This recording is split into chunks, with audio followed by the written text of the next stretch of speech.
Hotohiny raharaha bazy toliara Chaine ao anatin'izany ny fisamborana any colonel Fanampera dia fantatra fa niakatra fitsarana tamin'iny androny omaly iny i colonel Fanampera noho ny aveo dia nahazo sazy izay 3 taona be izao sazy miantona.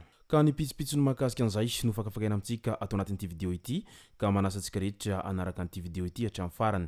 Azadino ny milaiky ny vidéo antsika ary tsarova trany miabone amin'ny chaîne antsika mba ahafahanareo manaraka sy tapaka ny vidéo zay lefa nahita isan'andro. Tsy ampendela mo isika fa avetrany tonga de vavany ndao ary.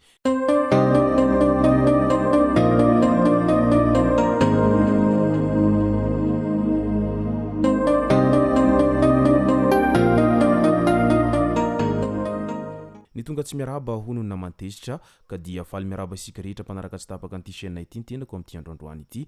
Arakin'izay efa natsipiko zay dia ny mahakasika toy ny ilay raharaha fisamborana any colonel Fanampera ary nahavoasazy azy no tena iompanatsika atao anatin'ity resaka ity. Ny raha nahita tao anaty tambazotra Facebook tao fa tena nafana io resaka raharaha bazy toliara io hatrany satria nirefidrefitra ny bomba maso ary nandratra lehilahy roa izany tany andaboy toliara tamin'iny farany herinandro ny 15 martsa lasa iny.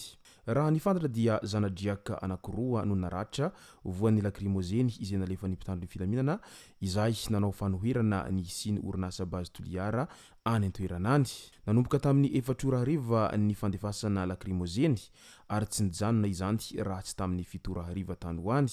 Raha ny famtambo avao azo avy any an-trany tamin'io fotoana io dia efa tsy ny zanadriaka irery no nanao io dia be io fa efa nanatevin-daharana azy ireo ihany koa ny vahoaka ny toliara. Manoloana io dia niantso ny mpanao gazety ny mpitarika ny zanadriaka izay nilaza fa tsy hilefitra ary hanamafy ny tolona hatrany.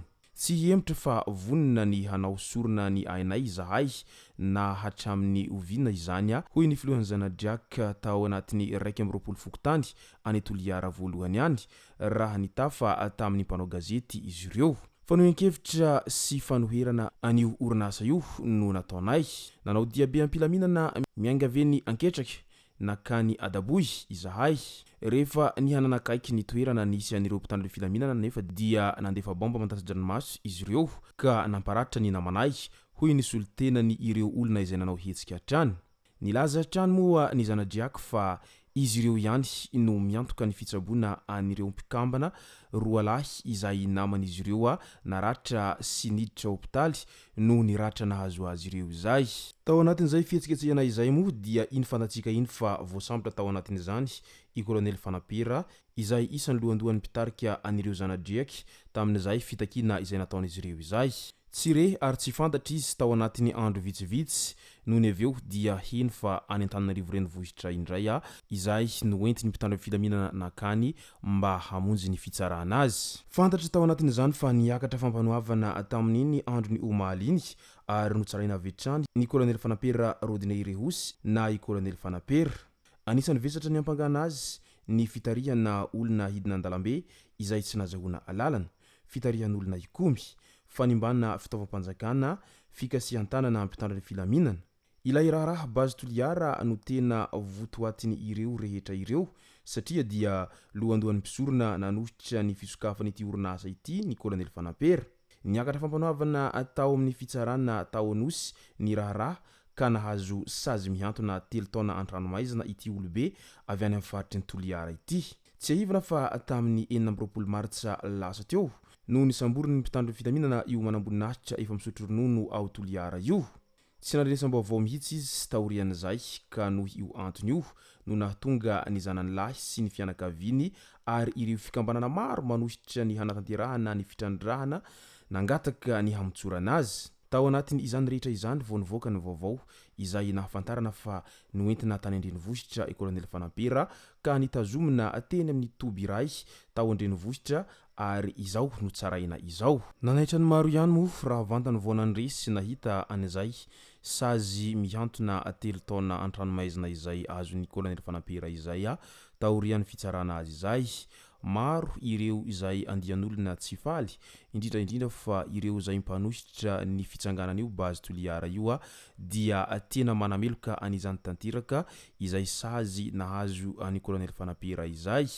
Ao ihany koa ireo olona izay tsy mankatony fitondrana mijoro amin'izao fotoana izao dia tsy mankasitraka ihany koa an'izay sazy nahazo any colonel Fanampera izay.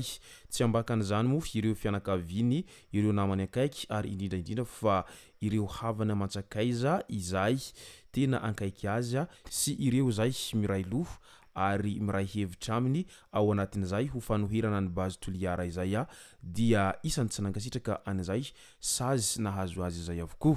Ary ny amaranantsika azy dia ny vaovao malaza tany Anosibe tany. Nahazo loharanom-baovao ny zandary avy ao amin'ny vondrotom-paritry ny Nosibe Elville fa misy olona mikasa hiondrana tsokosoko ho any amin'ny Nosy Mayotte tamin'iny herinandro lasa iny. Tamin'ny sivora alina ny fotoana izay voatondro hialan'ireo mpiondrana ireo tao Antafiana Diegohely fokotany Dar es Salaam prefecture ny Nosibe. Raikitra ny be midina nataon'ireo mpitandro ny filaminana tao amin'ny toeran'io. Tsatra avokoa ireo andian'olona ireo ka 120 ny isany. Misy zaza amam-behivavy tao anatin'izany rehetra izany. Teratany vahiny 5 ary malagasy ny ambiny. Rehefa nosavena ihany koa ny sambo dia mbola nahitana fitaovana maro sy zava-mahadomelona amina kilao maromaro. Nisy fanafody sy entana isan-karazany ihany koa tao anatin'izany.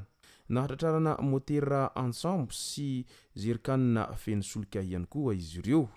Nogazana avokoa ireo fitaovana ireo ary notazomina hanaovana fanadihadiana ireo izay 120 mianadahy tratra tao anatin'izany rehetra izany. Midika izany fa na dia efa manao ny ezaka toy ninona aza ny mpitandro ny filaminana mba hanakatsakanana an'ireo malagasy izay mandositra na ihany koa miondrana antsokosoko makany amin'ny Nosy Mayotte izay indrindra fa ireo vehivavy izay maniriny mba ahazo nationalité vahiny dia makany amin'izay Nosy Mayotte izay antsokosoko izy ireo dia tsy ataon'izy ireo sakana izay sakantsakana ataon'ny mpitandro ny filaminana sy ny ezaka atao amin'ny fisamborana azy ireo izay. Na dia efa iny hitantsika izay niparitaka efa volana maromaro iny aza nisy ireo malagasy marobe izay maty andrano noho ny sambo kely izay nitondra izy ireo rendrika dia tsy ataon'ireo olona izay mbola tsy nandeha sakana izany. Ary na dia efa maro aza ny tratra avy ihany ka alefa mody any an-tanindrazana dia tsy ataon'ireo sakana ihany koa izany rehetra izany fa vao may aza mampirisika an'ireo tovovavy ho any Mayotte izany rehetra izany. Izay ny masaka azona roso tao anatin'ity video ity tompoko lasy tompoko vavy misaorantsika rehetra nanaraka an'ity video ity hatramin'ny farany. Aza dino ny milaiky ny video antsika ary tsarovatra ny miabone amin'ny chaîne antsika mba ahafahanareo manaraka tsy tahabaka ny video zay lefa neto isan'andro. Tompoko lasy tompoko vavy mankasitraka dia mirary soa.